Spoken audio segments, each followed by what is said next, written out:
41. Um pão com tofu. Não cai bem com profecias. Quero sobremesa. Que as parcas condenem todas as raízes às profundezas do Tártaro. É só o que tenho a dizer sobre a questão. Na hora do jantar, o salão principal estava quase todo recuperado. Até Festus, por incrível que pareça, tinha sido mais ou menos reconstruído e estava no telhado apreciando um belo banho com óleo de motor e molho tabasco. Léo parecia satisfeito com seu trabalho, embora ainda estivesse procurando algumas partes do dragão que faltavam. Ele tinha passado a tarde inteira andando pela estação e murmurando: "Se alguém vir um braço de bronze gigante, me avise." As caçadoras estavam sentadas em grupos no salão, como sempre faziam, mas agora também interagiam com os recém-chegados à estação intermediária. Lutar lado a lado criara laços de amizade. Amy se sentou à cabeceira da mesa de jantar. Georgina dormia no colo dela, uma pilha de livros de colorir e canetas à frente. Thalia Grace se sentou na outra ponta, girando a adaga como um peão. Josephine e Calypso estavam lado a lado, estudando as anotações da feiticeira e discutindo várias interpretações dos versos proféticos. Eu me sentei do lado de Meg. Que surpresa! Ela parecia totalmente recuperada, graças à cura de Amy. Por sugestão minha, Amy retirou o terrário de cobras curativas da enfermaria enquanto estavam tratando Meg. Temi que McFly acordasse, visse as serpentes, entrasse em pânico e as transformasse em bonequinhos de chia. Os 3 espíritos do pêssego que nos ajudaram tinham ido embora para o plano extradimensional das frutas. O apetite da minha jovem amiga ainda estava mais voraz do que habitual. Ela enfiava o peru de tofu com um molho na boca, com movimentos tão furtivos que lembrava a criança de rua meio selvagem que conheci no beco em Nova York. Tratei de manter as mãos bem longe dela. Finalmente, Josephine e Calypso levantaram os olhos do bloco amarelo. Tudo bem, Calypso soltou um suspiro profundo. Interpretamos alguns versos, mas precisamos da sua ajuda, Apolo. Talvez você possa começar nos contando o que aconteceu na caverna de Trofônio. Olhei para Meg. Tinha medo de que, se recontasse nossas aventuras horríveis, ela entrasse embaixo da mesa com o prato e rosnasse quando tentássemos tirá-la de lá. Ela só arrotou. Não me lembro de muita coisa. Pode contar. Expliquei que destruí a caverna a pedido de Trofônio. Josephine e Amy não pareciam satisfeitas, mas, pelo menos, não gritaram nem berraram. A submetralhadora de Josephine estava guardada no armário da cozinha. Eu só esperava que meu pai, Zeus, reagisse com a mesma calma quando descobrisse que destruiu o oráculo. Amy olhou ao redor. Agora que estou pensando, não vejo Agamedes desde antes da batalha. Alguém viu? Ninguém tinha visto um fantasma laranja sem cabeça. Amy acariciou o cabelo da filha. Não me importo de o oráculo ter sido destruído, mas me preocupo com Jorge. Ela sempre se sentiu ligada àquele lugar. E Agamedes, ela gosta muito dele. Observei a garota adormecida. Tentei pela milionésima vez ver alguma semelhança com o meu eu divino, mas teria sido mais fácil acreditar que ela era parente de Lester Papadoulos. A última coisa que quero, falei, é causar mais sofrimento a Georgina. Mas acho que a caverna tinha que ser destruída, não só por nós, mas por ela, para que ela se liberte e siga em frente. Eu me lembrei dos desenhos na parede do quarto da garota, feitos na agonia da loucura profética. Esperava que, talvez, ao me dispensar com aquele boneco feio de limpador de cachimbo, Jorge estivesse tentando deixar para trás toda a experiência que teve. Com algumas latas de tinta pastel, Josephine e Amy poderiam dar a ela paredes que seriam uma nova tela. As 2 mulheres se interolharam e assentiram, parecendo chegar a um acordo silencioso. Tudo bem, disse Josephine. Quanto à profecia, Calypso leu o soneto em voz alta. Não pareceu mais alegre do que antes. Thalia girou a faca. A primeira estrofe menciona a nova lua. Um prazo, supôs Léo. Sempre uma droga de prazo. Prazo é uma desgraça. Mas a próxima lua é daqui a 5 noites, disse Thalia. Uma caçadora de Ártemis era fonte confiável quanto o assunto era fases da lua. Ninguém pulou de alegria. Ninguém gritou: Viva! Mais uma catástrofe para impedir em 5 dias. O Tibre se encheu de corpos. Amy abraçou a filha com força. Suponho que Tibre se refira ao pequeno Tibre, a barragem do acampamento Júpiter, na Califórnia. Léo franziu a testa. É. O Lorde Jovem só pode ser meu amigo Frank Zang. E o Monte do Diabo deve ser o Monte Diablo ao lado do acampamento. Eu odeio o Monte Diablo. Lutei contra enchiladas lá uma vez. Josefina fez uma cara de quem queria perguntar o que aquilo significava, mas decidiu não falar nada. Então os semideuses de Nova Roma estão prestes a ser atacados. Estremeci, em parte por causa das palavras da profecia, em parte por causa do molho de peru de tofu escorrendo pelo queixo de Meg. Acredito que a primeira estrofe se refira a uma coisa só. Menciona palavras forjadas da memória. A Arpia ela está no acampamento Júpiter usando a memória fotográfica para reconstruir os livros perdidos da Sibila de Cumas. Meg limpou o queixo. Hã? Os detalhes não são importantes agora. Fiz sinal para que ela continuasse comendo. Meu palpite é que o triunvirato pretende botar fogo no acampamento. Palavras forjadas da memória ardem. Calypso franziu a testa. 5 dias. Como avisá-los a tempo? Todos os nossos meios de comunicação mal funcionam. Achei aquilo extremamente irritante. Se ainda fosse Deus, estalaria os dedos e mandaria na mesma hora uma mensagem pelo mundo usando os ventos, sonhos ou uma manifestação do meu glorioso eu. Agora estávamos incapacitados. Os únicos deuses que se mostraram dispostos a nos ajudar foram Artemis e Britomartis, mas não dava para esperar que elas fizessem mais, não sem correr o risco de sofrer uma punição tão ruim quanto a que Zeus infligiu a mim. Eu não desejaria isso nem para Britomartis. Quanto à tecnologia mortal, era inútil para nós. Em nossas mãos, os telefones funcionavam mal e explodiam. Quer dizer, com uma frequência maior do que acontecia com mortais. Computadores derretiam. Eu tinha pensado em escolher um mortal aleatório na rua e dizer: Ei, faça uma ligação para mim. Mas para quem a pessoa ligaria? Para uma outra pessoa aleatória na Califórnia? Como a mensagem chegaria ao acampamento Júpiter, quando a maioria dos mortais nem ao menos conseguia encontrar o acampamento Júpiter? Além do mais, a mera tentativa colocaria mortais na mira de monstros, morte por raio e cobranças exorbitantes no plano de dados. Olhei para Thalia. As caçadoras conseguem cobrir essa distância tão grande? Em 5 dias? Ela franziu a testa. Se violássemos todos os limites de velocidade, talvez. Se não sofrêssemos ataques no caminho. Só que isso nunca acontece, disse Amy. Thalia colocou a faca na mesa. O maior problema é que nós precisávamos continuar a missão das caçadoras. Temos que encontrar a raposa de Telmessa. Eu a encarei, perplexo. Quase pedi a Meg que me ordenasse a dar um tapa em mim mesmo, só para ter certeza de que não estava preso em um pesadelo. A raposa de Telmessa? É esse o monstro que vocês estão caçando? Infelizmente. Mas é impossível. É horrível. Raposas são fofas, disse Meg. Qual é o problema? Eu poderia ter enumerado todas as cidades que a raposa de Telmessa tinha destruído na antiguidade. Poderia ter explicado que ela engolia o sangue das vítimas e destruía exércitos de guerreiros gregos, mas não quis estragar o jantar de ninguém. Thalia está certa. É tudo o que você precisa saber, falei. Não podemos pedir às caçadoras que nos ajudem mais do que já nos ajudaram. Elas têm os próprios problemas para resolver. É verdade, disse Léo.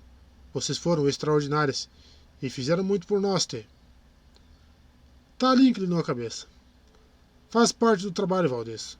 Mas você me deve um vidro do molho de pimenta que mencionou. Isso pode ser providenciado, prometeu Léo. Josefine cruzou os braços. Está tudo ótimo, mas continuamos com o mesmo dilema.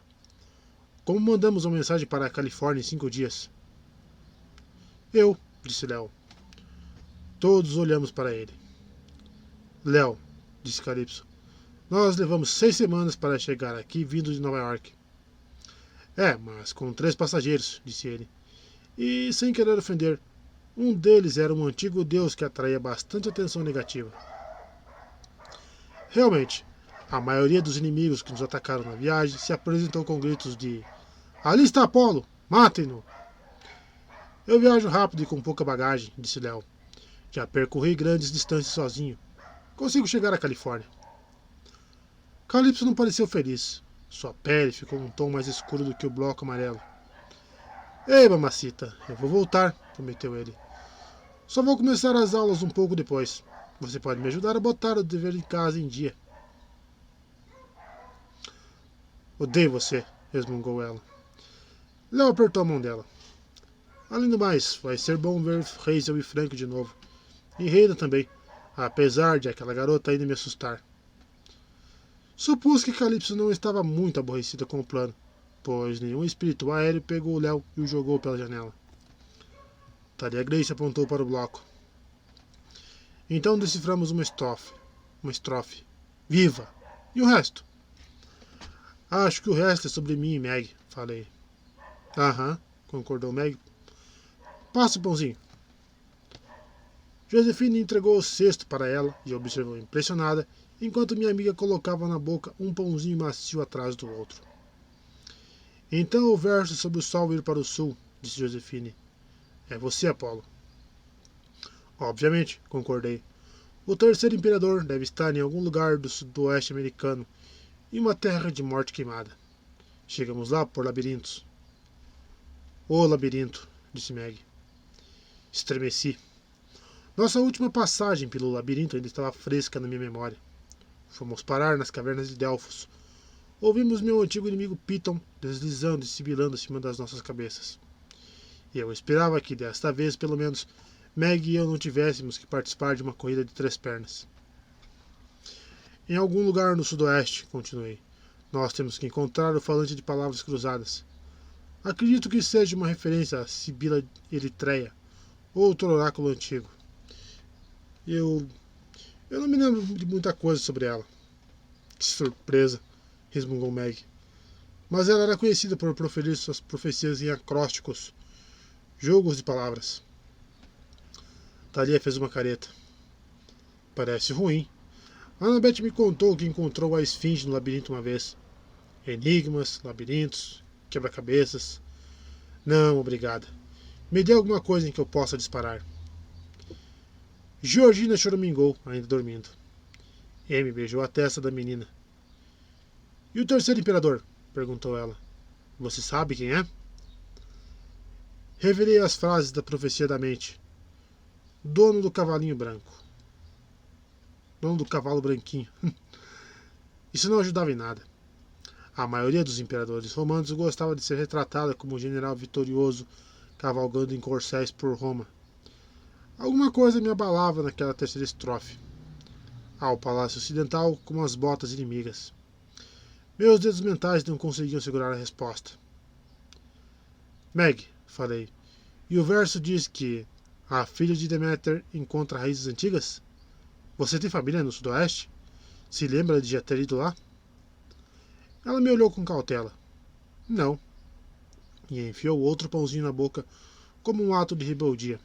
Me obriga a falar agora, palhaço. Mas, olha, Léo estalou os dedos. O verso seguinte. Só o guia com patas sabe como chegar.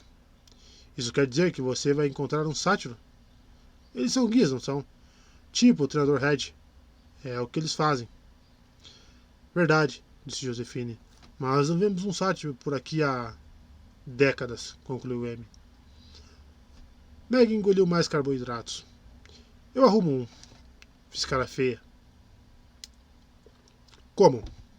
Arrumando, é. Meg McFry, uma garota de poucas palavras e muitos arrotos. Tá parecendo eu. Calypso virou a página do bloco. Agora temos 2 versos finais. Ao conhecer os 3 e ao Tíbero vivo chegar, só então Apolo começa a dançar. Léo estalou os dedos e começou a dançar na cadeira. Já estava na hora, cara. Lester precisa de mais rebolado. Ai, eu não estava a fim de falar sobre aquilo. Ainda estava chateado pelo Earth, Wind and Fire ter me rejeitado em 1983, por achar que eu não tinha balanço suficiente. Acredito que esses versos signifiquem que logo vamos saber a identidade dos 3 imperadores. Quando nossa missão se completar no sudoeste, Meg e eu vamos poder viajar por acampamento Júpiter e chegar ao Tibre vivos. E então, eu espero, vou conseguir encontrar o caminho de volta à minha antiga glória. Rebolando, cantarolou Léo. Cala a boca, resmunguei. Ninguém ofereceu mais nenhuma interpretação do soneto. Ninguém se ofereceu para ele em meu lugar naquela arriscada missão. Bem, Josefine bateu na mesa de jantar. Quem quer bolo de cenoura com merengue? As caçadoras de Ártemis foram embora naquela noite, no nascer da lua. Mesmo exausto, fiz questão de me despedir. Encontrei Thalia Grace na rotatória, supervisionando as caçadoras que selavam o bando de avestruzes de combate recém-libertados. Você fica tranquila para montar neles? Achei que só Meg McFry fosse maluca de fazer aquilo. Thalia ergueu as sobrancelhas. Eles não têm culpa de terem sido treinados para combate. Vamos montar neles por um tempo, recondicioná-los e encontrar um lugar seguro para soltá-los, onde possam viver em paz. Estamos acostumados a lidar com animais selvagens. As caçadoras já tinham libertado os avestruzes dos capacetes e do arame farpado. Os implantes de presas de aço foram removidos dos bicos, fazendo as aves parecerem mais à vontade e ligeiramente menos assassinas. Jamie andou entre o bando, acariciando o pescoço e falando com eles com muita calma e serenidade. Ele estava irretocável com o terno marrom ileso da batalha matinal. Sua arma estranha, o taco de hóquei de bronze, não estava em lugar algum. Então o misterioso Olujime era lutador, contador, guerreiro mágico e encantador de avestruzes. Por algum motivo não fiquei surpreso. Ele vai com vocês? Perguntei. Thalia riu. Não, só está nos ajudando com os preparativos. Parece um cara legal, mas acho que não serve para caçadora. Ele não é nem do tipo greco-romano, é? Ele não é um legado de vocês, olimpianos. Não, concordei. Ele é de uma tradição e de uma ascendência totalmente diferentes. O cabelo curto e espetado de Thalia balançou ao vento, como se reagindo à inquietação dela. Você quer dizer de outros deuses? Isso. Ele mencionou os Yorubás, mas admito que sei bem pouco sobre eles. Como é possível? Outros panteões de deuses lado a lado? Dei de ombros. A imaginação limitada dos mortais costumava me surpreender, como se o mundo só pudesse ser uma coisa ou outra. Às vezes, os humanos pareciam tão presos ao modo de pensar quanto aos corpos mortais. Não que os deuses fossem muito melhores. Como pode não ser possível? Retruquei. Na antiguidade era senso comum. Cada país, às vezes cada cidade, tinha seu próprio panteão de deuses. Nós, olimpianos, sempre fomos acostumados a viver em proximidade à concorrência. Então você é o deus do sol, disse Thalia. Mas outra deidade de outra cultura também é o deus do sol? Exatamente. Manifestações diferentes da mesma verdade. Não entendo. Abri as mãos sem saber o que dizer. Sinceramente, Thalia Grace, não sei explicar melhor. Mas você já deve ser semideusa por tempo suficiente para saber. Quanto mais você vive, mais estranho o mundo fica. Thalia assentiu. Semideus nenhum podia contestar aquela declaração. Então escute, disse ela. Quando você estiver no oeste, se for para Los Angeles, dê um alô para meu irmão Jason, que mora lá. Ele estuda com a namorada, Piper McLean. Vou dar uma olhada neles, pode deixar, prometi, e mandar lembranças suas. Os músculos do ombro dela relaxaram. Obrigada. E se eu falar com Lady Artemis? Sim, tentei engolir o choro. Ah, como eu estava com saudade da minha irmã. Mande lembranças minhas também. Ela estendeu a mão. Boa sorte, Apolo. Para você também. Boa caçada, raposa. Thalia deu uma gargalhada amarga.